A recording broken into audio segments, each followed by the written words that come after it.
Halo, selamat datang kembali di PropMed Talk. Kembali lagi dengan saya Bram. Pada episode kali ini, kita akan membahas sebuah fenomena yang mungkin bisa jadi asing atau tidak asing pernah didengar oleh telinga kita. Ya, ini tentang resistensi antibiotik. Jadi apa sih resistensi antibiotik? Apa sih antibiotik? Apa sih bakteri, mikroba, dan lain sebagainya? Nanti kita akan coba bahas di diskusi kita malam ini. Tapi sebelum kita membahas tentang apa aja hal-hal tersebut, kita mau kenalan dulu nih. Pada malam hari ini kita kedatangan tamu spesial, Profesor Ari Probandari. Halo, selamat malam, Prof. Halo, selamat malam, Bram. Gimana kabarnya, Prof? Baik, terima kasih. Sehat selalu ya, Bram. Sehat-sehat ya, Prof ya. Oke. Teman-teman pendengar, Prof Ari ini adalah investigator utama dari Studi Pintar. Studi Pintar ini adalah studi yang meneliti penggunaan antibiotik yang bisa menyebabkan resistensi antibiotik atau antimikroba itu tadi. Sudah saya sampaikan di sebelumnya, yaitu tentang protecting Indonesia from the threat of antibiotic resistance atau melindungi Indonesia dari ancaman resistensi antibiotik. Prof, mungkin sebelum kita diskusi, Prof, bolehkah Prof memperkenalkan diri Prof mungkin dari sudut pintarnya, dari Prof sendiri, dari kesibukan akhir-akhir ini, seperti apa Prof? Oke, terima kasih, Bram. Hmm. Saya Ari Probandari, biasa disebut Ari. Saya bekerja di Fakultas Kedokteran Universitas 11 Maret di Solo. Kemudian saya juga peneliti di Pusat Kedokteran Tropis Universitas Gadjah Mada. Oke, terima kasih Prof. Oke Prof, jadi mungkin seperti yang sudah saya sampaikan di prolog, kita akan bahas tentang resistensi antibiotik nih Prof. Jadi mungkin sedikit cerita ya Prof, waktu kami bikin topik tentang ini, kami tuh di tim itu kan ada yang latar belakangnya medis dan non medis Prof.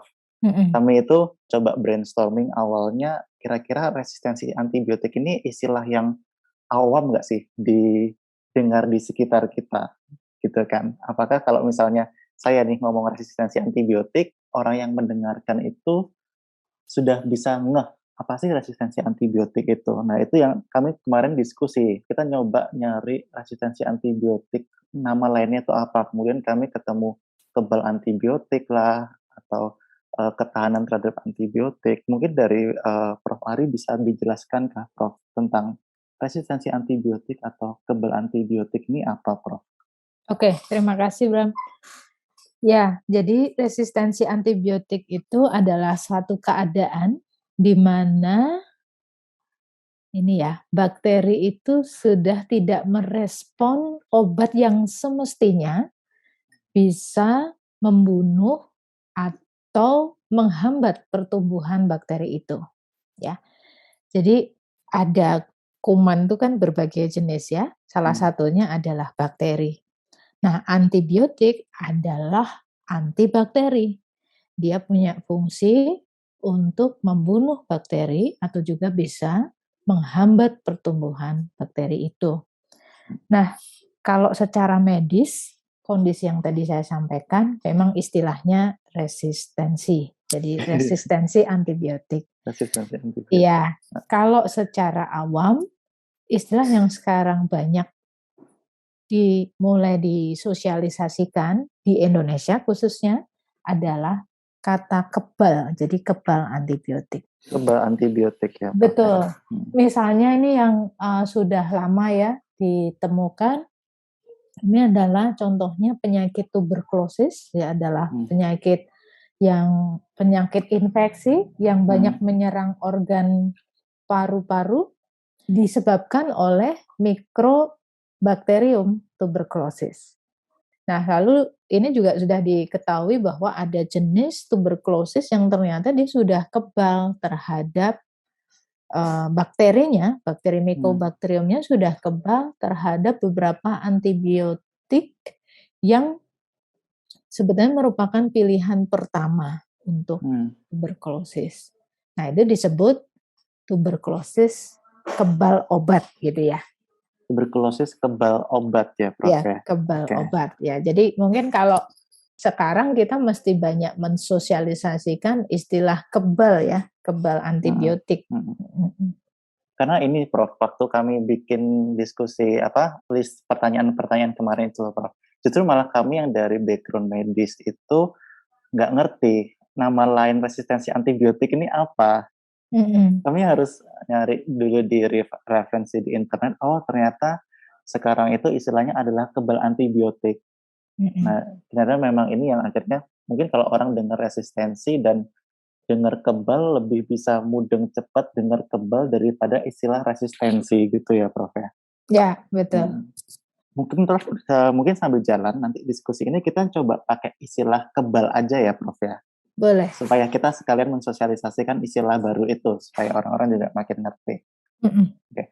Prof, mungkin pertanyaan selanjutnya, kira-kira kebal antibiotik ini sampai bisa terjadi itu alasannya kenapa sih Prof? Apa yang bisa memicu peristiwa tersebut terjadi? Oke, sebetulnya peristiwa kebal antibiotik di mana tadi yang saya ilustrasikan, kondisi bakteri itu sudah tidak merespon dari antibiotik yang seharusnya bisa membunuh atau menghambat pertumbuhannya. Itu ada beberapa mekanisme. Yang pertama adalah mekanisme dari bakterinya sendiri. Jadi misalnya ada mutasi dari bakterinya. Kemudian ada mekanisme yang lain yang terkait dengan bakterinya sendiri. Kemudian yang kedua itu dari perilaku penggunaan antibiotik. Jadi ada perilaku yang kurang tepat di dalam menggunakan antibiotik. Baik pilihannya tidak tepat, atau dosisnya tidak tepat, atau durasinya tidak tepat. Kemudian hal yang lain adalah dari sisi lingkungan. Ya, dari sisi lingkungan, jadi ada mekanisme yang bisa dimunculkan karena faktor lingkungan yang menyebabkan kemudian memang terjadi resistensi itu. Berarti berbagai macam faktor ya Prof ya yang bisa sebenarnya bikin hal ini terjadi gitu ya Prof. Betul. Emang kalau bahayanya jadi kebal antibiotik itu kenapa sih Prof? Oke. Kira-kira kenapa kita jangan sampai kebal antibiotik itu terjadi gitu? Iya, oke. Jadi antibiotik itu kan sejatinya adalah obat yang bisa membunuh bakteri atau menghambat pertumbuhan bakteri itu. Jadi kalau kemudian ada kondisi kebal antibiotiknya tidak terbunuh atau terhambat pertumbuhannya. Nah, tentu ini ada beberapa akibat ya pada kondisi ini. Yang pertama, kalau seseorang dalam keadaan dia terjadi infeksi ya, kemudian ternyata ada kebal antibiotik, ya tentu saja tidak terjadi perbaikan dari kondisi sakitnya gitu ya. Jadi obatnya tidak bisa ya membunuh membunuh bakteri yang terkait dengan sakitnya. Sehingga tentu saja kemungkinan durasi masa sakitnya menjadi lebih panjang, atau bahkan kemungkinan kematian akibat penyakit itu menjadi lebih tinggi. Oke. Prof, kalau misalnya kebal sama antibiotik, apakah kebal sama antibiotik ini apakah semuanya antibiotik atau kayak dia bisa kebal ke satu antibiotik, oh yaudah kita pakai antibiotik yang lain saja untuk membunuh. Jadi peristiwanya itu seperti apa sih yang terjadi itu seperti apa, Prof? Oke, jadi antibiotik itu spesifik ya untuk setiap jenis bakteri yang menjadi penyebab itu ya. Jadi spesifik berarti ya, Prof, sangat spesifik ya. Jadi bisa saja orang kebal terhadap satu antibiotik, tetapi dia masih sensitif untuk antibiotik yang lain. Jadi sifatnya spesifik. sensitif ini berarti antibiotiknya masih bisa membunuh bakterinya ya, Prof, ya? Betul, ya. Jadi Oke. ada istilah resisten. Nah, lawannya istilah Oh, oke, oke. resisten adalah sensitif gitu ya kalau Lawannya istilah medisnya. lawannya Heeh, resisten atau kebal itu adalah sensitif. sensitif ya. Oke. Ya. Prof, kalau taunya misal kita berarti kan infeksi ya, Prof, ya. Kita sakit Mm-mm. itu terinfeksi bakteri. Gimana Mm. cara kita tahu kita terinfeksi bakteri itu sudah kebal atau masih sensitif terhadap nanti kita minum antibiotik yang kita minum itu? Mungkin gejala tanda kemungkinan sudah kebal antibiotik itu adalah tidak terjadi perubahan signifikan pada ini ya, setelah mendapatkan pengobatan itu tidak terjadi perbaikan Perbaikan. ya yang cukup memadai begitu. Mm-mm. Tetapi sebetulnya kita itu tahu bahwa ada resistensi itu harus ada pemeriksaan laboratorium mikrobiologi. Ya, Oh, karena di situ oke. dipastikan bahwa memang terjadi resistensi atau tidak gitu. Oh, berarti memang kalau secara kasar kita bisa lihat dari luarnya itu mungkin kondisi perbaikan waktu kita sakit, apakah sembuh atau tidak. Tapi Hmm. kalau bisa pasnya harus benar-benar detailnya itu lewat laboratorium gitu ya, Prof, Betul, ya. ya. Kalau kami terinfeksi oleh bakteri yang sudah kebal antibiotik, apakah kondisi tersebut, resistensi tersebut, kebal antibiotik tersebut itu permanen di tubuh kami? Ya, Mm-mm. satu kondisi kebal tadi sifatnya spesifik ya Ya, terhadap spesifik. jenis antibiotika tertentu. Mm-mm. Kemudian apakah dia permanen? Ya, jawabannya ya. Jadi Mm. kalau sudah resistensi ya akan resistensi selanjutnya dan berarti memerlukan jenis antibiotika yang lain yang Oke, masih sensitif. Jadi sensitif. artinya bakterinya itu kalau diberikan antibiotik yang masih sensitif, dia akan ya tadi terbunuh atau Mm-mm. terhambat pertumbuhannya. Oke, Prof, ini berarti kan kalau di level ini ya, mungkin di level individu atau perorangan di tubuh kita, bagaimana dengan pola resistensi atau pola kekebalan di suatu kelompok atau populasi? Dinamikanya seperti apa? Apakah juga permanenkah atau bisa sensitif lagi dengan antibiotiknya? Kira-kira gambarannya seperti apa, Prof? Iya, jadi kondisi kebal obat itu sifatnya individual, ya. Tetapi Mm-mm. kita selama ini kita selalu berusaha mengukur seberapa Mm-mm. banyak individu pada populasi yang kebal terhadap Ya. antibiotika Mm-mm. tertentu. Mm-mm. Nah, proporsinya tiap populasi berbeda-beda, bisa berbeda-beda ya, karena Mm-mm. tadi prinsipnya kebal obat atau resistensi antibiotik itu kan penyebabnya sebenarnya macam-macam ya. Ada Mm-mm. dari bakterinya sendiri, ada dari manusianya yang menggunakan Mm-mm. antibiotik, dan yang ketiga lingkungan. Nah, kita tahu bahwa di masing-masing populasi perilaku terutama ya, Mm-mm. perilaku manusianya dan lingkungan ini berbeda-beda. Nah, Mm-mm. oleh karena itu setiap populasi misalnya di Jogja dengan di Jakarta mungkin saja angka resistensi antibiotiknya untuk jenis antibiotik tertentu bisa berbeda. Berbeda. Jadi karena itu selalu ada pengukuran surveillance, istilahnya surveillance ya, Istilahnya mengukur surveillance. mengukur seberapa banyak kejadian kebal obat ini ada di suatu populasi. Oke. Dan Karena angka itu bisa bertambah kan. Jadi kalau jumlah individu yang kebal obat bertambah, tentu saja proporsi tadi persentase ya orang di semakin populasi itu besar. menjadi semakin besar. Ini waktu kami bikin yang pertanyaan ini tuh, Prof, kami tuh karena mengetahui ternyata tidak manusia saja yang pakai antibiotik, Prof. Betul. Kayak pada industri peternakan, ternyata antibiotik itu juga dipakai secara masif besar-besaran gitu loh. Supaya apa misal mungkin ayamnya atau kambingnya tidak sakit gitu ya, Prof. Ya. Itu akhirnya kami pengen tahu dari populasi ini pattern-nya seperti apa. Jadi memang antibiotik itu dipakai tidak hanya untuk manusia ya, tapi untuk pertanian pun pakai. Oh, pertanian juga, Ya, tumbuh-tumbuhan juga ya, Prof. pertanian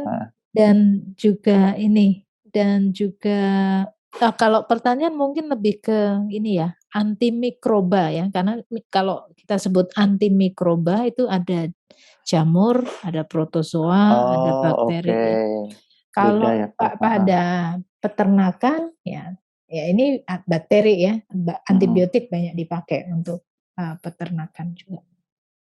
Oke. Nah, itu tadi yang saya sebut sebagai faktor lingkungan.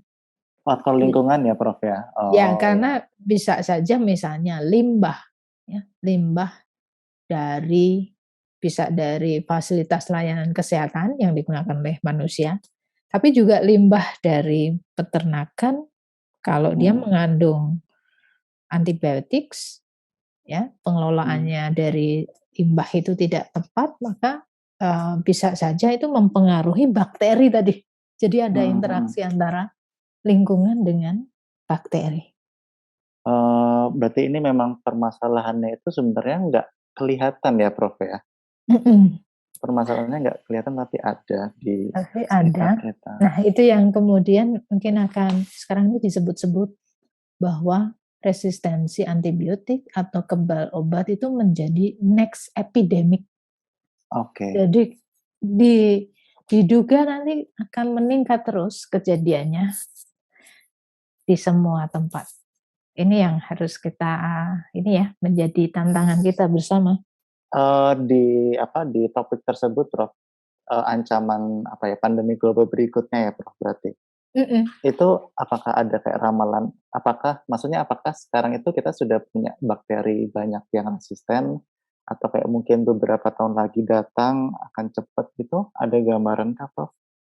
Ya, WHO sendiri melakukan identifikasi ya, terus-menerus terhadap persoalan mikrobial resisten. Jadi tidak hanya bakteri, tetapi keseluruhan mikroba ya, termasuk anti jamur, antivirus, kemudian anti protozoa dan anti bakteri atau antibiotik tadi. Dan ada daftar antibiotik yang sudah masuk yang diidentifikasi oleh WHO. Ada 3 golongan gitu ya. Jadi antibiotik yang masih hati-hati loh, ini sudah mulai ada resistensi. Kemudian ada juga yang itu kalau sudah betul-betul resisten tidak tidak mungkin sudah tidak harus ditinggalkan karena tingkat resistensi yang tinggi. Ada 3 golongan yang digunakan oleh WHO untuk menggolongkan antibiotik yang mulai resisten tadi. Berarti memang saat ini kita mencoba memetakan gitu ya istilahnya ya, Prof ya. Iya. Kita punya berbagai jenis antibiotik, apa saja yang sudah resisten, apa saja yang dicegah supaya tidak sampai kebal, tidak sampai resisten, supaya tetap bakteri tersebut bisa dibunuh, dilawan dengan kita minum obat tersebut. Betul. Jadi di website WHO, Badan Kesehatan Dunia, ini terdapat data-data yang terus mereka update tentang resistensi antimikrobial ya, termasuk antibiotik. Kalau boleh tahu, Prof, emang antibiotik apa saja sih, Prof, yang sekarang ini sudah banyak resistensinya gitu, kebalnya gitu? Saya contohkan ya. Ya, Prof, kalau boleh, Prof. ini misalnya ada data, ini kasus-kasus secara global aja. Ada beberapa bakteri yang sudah resisten, misalnya Staphylococcus aureus. Staphylococcus aureus itu banyak menyerang saluran pernafasannya. Oke. Ya. Kemudian juga ada Streptococcus pneumoniae. Ini bakteri yang menyerang paru-paru, menyebabkan penyakit pneumonia. Ini juga sudah banyak diidentifikasi dari berbagai penelitian, dia juga mulai banyak resisten ya. Banyak sebenarnya kata resisten itu kan kata sifat pada bakterinya sebenarnya. Jadi bakteri itu resisten terhadap antibiotik X gitu ya. Betul. Nah, mungkin contoh-contoh yang lain nih sambil saya lihat ya beberapa data. Nah, tadi yang saya sebut Staphylococcus aureus itu dia misalnya dia resisten atau kebal terhadap penisilin. Penisilin itu yang kemudian diturunkan misalnya amoksisilin itu dia termasuk golongan penisilin. Itu sekitar data yang ada sekitar 20 sampai 60% kejadiannya. Kemudian untuk pneumonia yang tadi ya Staphylococcus pneumonia penyebab penyakit saluran pernafasan pneumonia itu juga sekitar itu ya resistensi terhadap penisilin juga. Kemudian yang saya sebutkan tadi misalnya Mycobacterium tuberculosis ya yang dia menyebabkan sakit TBC ya Prof ya. TBC. Ya dia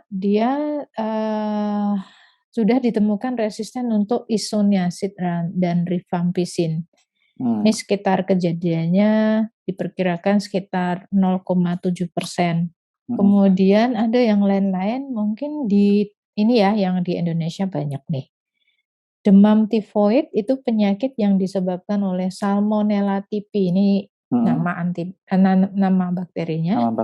Dia ditemukan sudah ada resistensi terhadap fluoroquinolon ya. Ini ya itu sekitar 25 sampai 40%.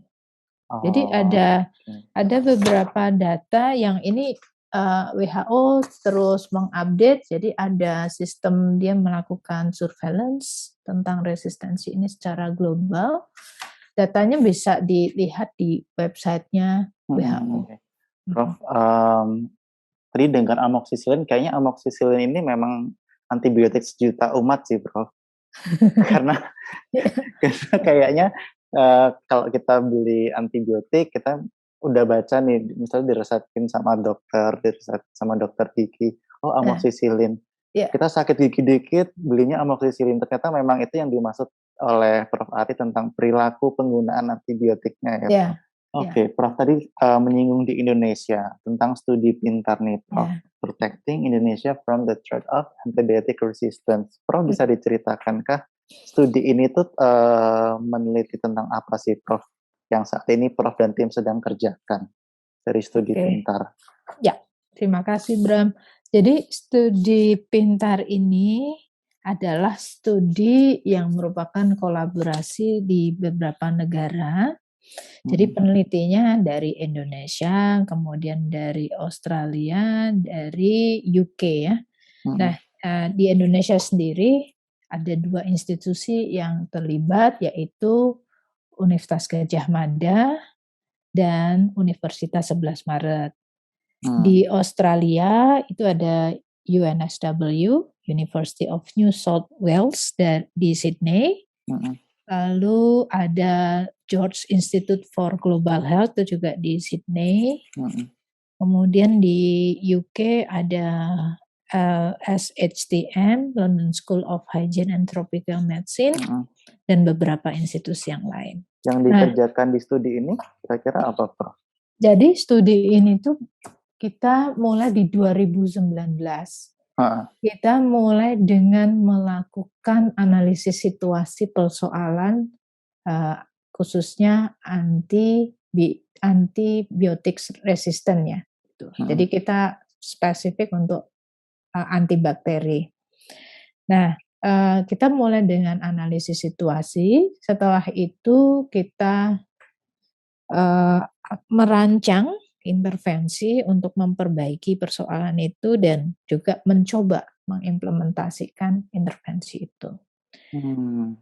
Nah, studinya sudah dari 2019, rencananya akan berakhir di 2022. Oh, masih berjalan berarti ya, Prof, Masih ya? berjalan, ya, masih Oke. berjalan. Di 2019 nih ada, karena kita mulai dengan analisis situasi tadi, kita kerjakan di 2 tempat. Satu di Di Bekasi, Jawa Barat, ya. Jawa Barat, Yang kedua adalah di Tabalong, Kalimantan Selatan. Kalimantan Selatan, Tabalong. Oke. Kita memang fokusnya untuk persoalan yang kita lihat tentang resistensi antibiotik ini khususnya pada penjualan antibiotika tanpa resep. Kita tahu ya sebetulnya antibiotik itu kalau kita ini ingin mendapatkannya, membeli antibiotik harus dengan resep dokter. Harus dengan resep ya, Dok ya? Ternyata beli antibiotik itu ya? Iya, harusnya Oke, itu. oke. Dan itu sudah dilindungi oleh undang-undang sebenarnya. Jadi sudah Oh, ada aturannya. oke. Tetapi kita ingin melihat persoalan itu ya, seberapa besar sih persoalan pembelian antibiotika tanpa resep dari apotek dan toko obat. Oh, berarti tidak hanya apotek ya, Prof, yang menjual antibiotik. Toko obat. Ternyata ada toko obat juga menjual antibiotik, padahal seharusnya toko obat itu tidak menjual antibiotik. Ini Berarti, temuan kami. toko obat itu berarti bukan apotek ya, Prof ya? Bukan, Bukan dia berbeda ya, dia beda berbeda ya. ya. Dari sisi regulasi, seharusnya antibiotik itu bisa didapatkan dari apotek, tapi tidak bisa didapatkan dari toko obat. Cuman temuan dari Proyek Pintar ini, kita mendapatkan bahwa ternyata toko obat pun bisa menjual antibiotik tanpa resep. Kalau dari temuan Proyek Pintar ini, Prof, baik yang di Tabalong, baik yang di Bekasi, perilaku orang-orangnya ini dalam mengakses antibiotik seperti apa, Prof? Apakah sudah tertib dengan resep atau masih suka beli tanpa resep atau kayak gimana? Ya, jadi pada tahap pertama waktu kita melakukan analisis persoalan ini dulu di 2 tempat tadi, kita melakukan survei. Ya.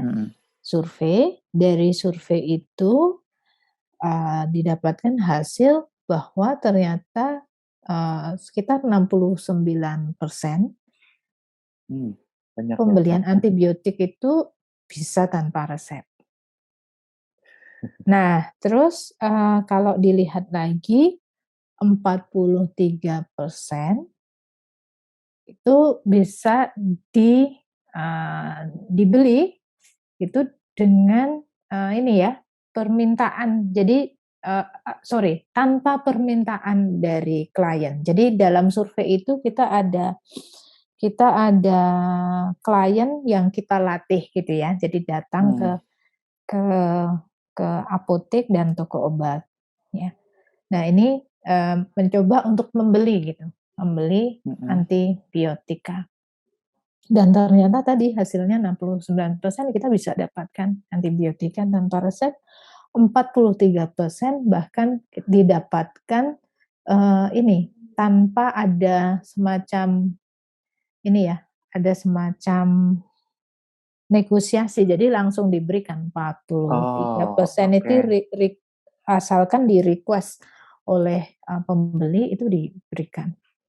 Nah, jadi kalau tadi pertanyaannya Mas Bram tentang perilakunya, sebenarnya ini menunjukkan ada persoalan penggunaan antibiotik tanpa resep ini ada beberapa faktor kalau dilihat nih, terutama di Proyek Pintar ya. Yang pertama tentu saja dari aspek masyarakat ya. Jadi tentu masyarakat ini pengetahuan tentang kebal antibiotik, saya kira itu yang masih perlu untuk ditingkatkan. Yang kedua juga masyarakat kita itu punya kebiasaan sebagian untuk melakukan pengobatan sendiri.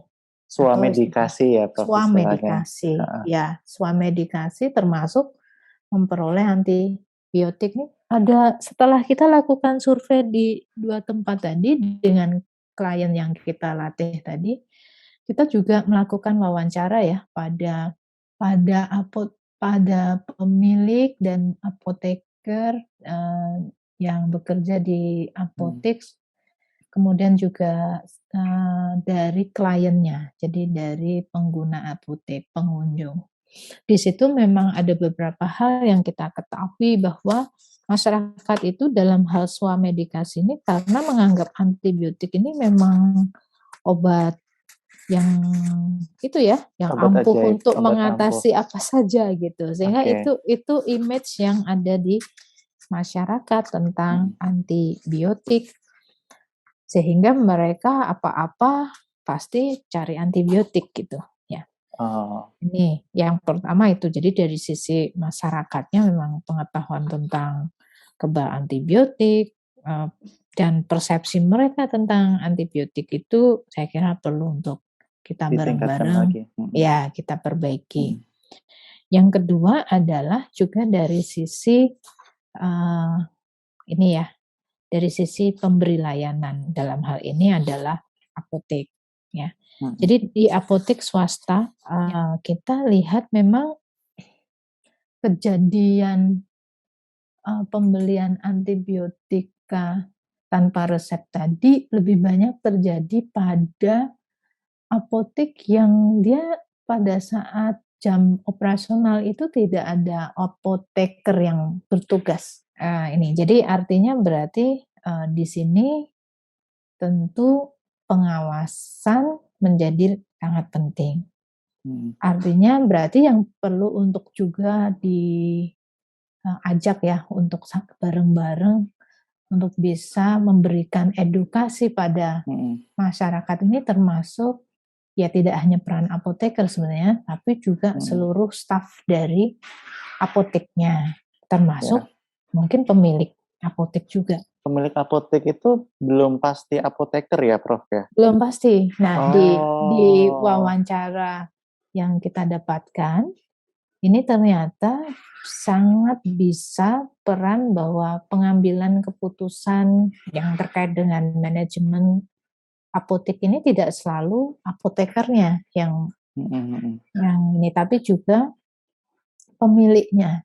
Nah, ini persoalan tentang bisnis nih sekarang ya. Iya, betul. Nah, jadi temuan dari wawancara kami adalah memang semenjak JKN itu diterapkan, pembelian obat di apotek swasta menurut wawancara itu bisa saja terjadi penurunan karena kemudian obat kan diakses kalau dengan JKN ya diakses di layanan paskesnya atau juga dengan kalau di apotek ya apotek yang bekerja sama dengan BPJS. Nah, jadi memang ada kemungkinan terjadi penurunan dari penjualan obat secara umum. Nah, disinilah dari sisi bisnis nih ya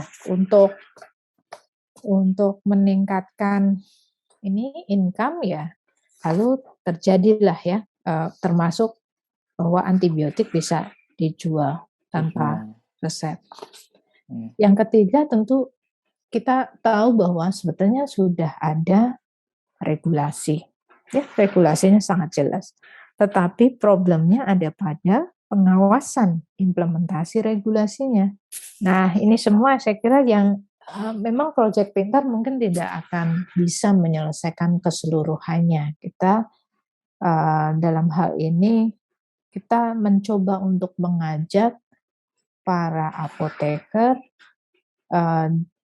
untuk bisa menjadi ini ya kolaborator dari Proyek Pintar nantinya untuk mengedukasi masyarakat karena kita tidak bisa hanya satu sisi dari sisi masyarakatnya juga perlu untuk kita perbaiki pengetahuan tentang kebal obatnya, tapi juga di sisi lain saya kira peran penting para apoteker dan juga para asisten apoteker yang bekerja di apotek swasta ini menjadi penting. Nah, di situ yang kemudian Proyek Pintar dari sisi rancangan intervensi dan kita mencoba untuk melakukan intervensi itu, kita hanya fokus di sisi itu. Ya. Karena iya sih Prof, maksudnya kalau dengan sejawat apoteker pun tentunya kebal antibiotik ini sesuatu yang juga mereka pasti sangat-sangat pahami juga kan ya Prof ya? Betul. Nah, mereka pasti juga Mm-mm. sangat berpotensi ya bisa menjadi agen perubahan itu sendiri ya. Jadi ini yang kita harapkan dari Project Pintar, nanti banyak apoteker atau asisten apoteker yang kemudian bergabung dengan inisiatif Project Pintar ini untuk melakukan edukasi-edukasi yang penting bagi masyarakat. Untuk regulasi tadi juga berarti sebenarnya sudah ada ya Prof dari kebijakan pemerintah bahwa harusnya antibiotik ini ada aturannya untuk bagaimana mengkonsumsinya, bagaimana jual belinya. Iya, undang-undang tentang yang terkait dengan ini sendiri sudah ada sejak tahun 1949. Jadi antibiotik sudah itu lama. ya masuk sebagai obat keras ya. Jadi otomatis kalau obat keras itu hanya bisa didapatkan dengan resep dokter. Regulasinya sangat jelas, tapi kita perlu ada pendekatan-pendekatan tertentu untuk melakukan pengawasan dari regulasi. Lalu soal penegakan regulasi tadi juga ini muncul di hasil dari wawancara ya, jadi di data kualitatif yang kita lakukan setelah survei. Jadi penegakan regulasi itu sifatnya harus masif gitu, karena ini kalau cuman yang diperingatkan 1-2 apotek itu, yang lain tidak gitu, ini ada ya merasa bahwa itu tidak tunjuk-tunjukkan. kalau itu kenapa diingatkan yang ini tidak gitu. Jadi artinya perilaku itu tetap akan terus berlangsung, jadi penjualan antibiotik tanpa resepnya akan terus berlangsung. Ya. Oke. Sangat menjelaskan ya berarti fenomena yang terjadi di masyarakat saat ini itu seperti apa terkait pembelian antibiotik, dan memang akhirnya kita tahu kenapa sih urgensinya untuk menggunakan antibiotik secara tepat dan bijaksana, itu urgensinya itu apa gitu loh. Prof, mungkin kita sudah tiba di final topik ya Prof. Mungkin boleh diberikan mungkin pesan atau closing statement terkait penggunaan antibiotik resisten minimal untuk kami dari level individu menggunakan antibiotik seperti apa? Dari Prof mungkin apakah ada? Oke. Ya, yang pertama tentu saja kita perlu menjaga agar penggunaan antibiotik itu tepat. Tepat dan bijak gitu. Jadi ada tepat itu ada tepat dosis, tepat durasi, tepat pilihannya juga gitu. Dan bijak itu artinya ya kita harus berkonsultasi pada dokter ya. Untuk memperoleh antibiotik itu ya harus berkonsultasi pada dokter, dan kita mengakses atau membeli antibiotik itu harus dengan resep dokter. Jadi yang mungkin kita perlu untuk sadari bahwa tidak semua penyakit infeksi itu disebabkan oleh bakteri ya. Tidak semua perlu antibiotik berarti ya. Sehingga tidak semua perlu antibiotik. Itu yang perlu ditanamkan ya. Selama ini yang temuan dari studi kualitatif itu ada kesan di masyarakat bahwa antibiotika itu bisa dipakai untuk segala macam penyakit, bisa mempercepat penyembuhan gitu ya, itu yang terjadi. Nah ini yang mungkin perlu untuk kita bareng-bareng itu ya, sadari dulu bahwa tidak semua penyakit infeksi itu disebabkan oleh bakteri, sehingga tidak semua infeksi memerlukan antibakteri atau antibiotik.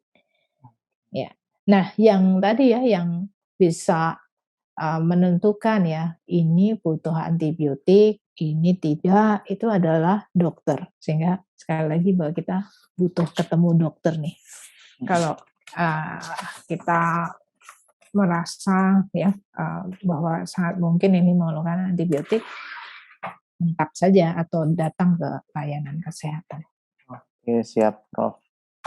Prof, terima kasih banyak Prof atas diskusinya, atas kesediaan waktu Prof juga kami belajar, sama-sama belajar. Jadi mengerti tentang resistensi antibiotik, kebal antibiotik itu seperti apa, dan kenapa masalah ini itu bisa jadi kalau terjadi terus jadi pandemi berikutnya. Kita sangat-sangat tahu gimana pandemi COVID ini berefeknya kemana-mana. Kalau jangan sampai ada pandemi berikutnya yang terjadi karena kebal antibiotik atau resistensi antibiotik ini. Baik, terima kasih Mas Bram atas waktunya juga. Oke, siap Prof. Oke, baik teman-teman pendengar PropNet Talk, kita sudah tiba di penghujung sesi. Kita sudah belajar mengenai paling tidak apa sih itu resistensi antibiotik, apa sih itu kebal antibiotik. Harapannya sesuai dengan yang Prof. Ari sudah sampaikan, kita bisa lebih bijaksana, lebih tepat dan bijaksana dalam menggunakan antibiotik seperti itu ya Prof. Ya. Oke. Baik, teman-teman pendengar PropNet Talk, jadi jangan kemana-mana. Di episode berikutnya kita akan masih membahas tentang penggunaan antibiotik nih dengan narasumber yang berbeda. Jadi tetap stay tune terus di PropNet Talk. Selamat malam.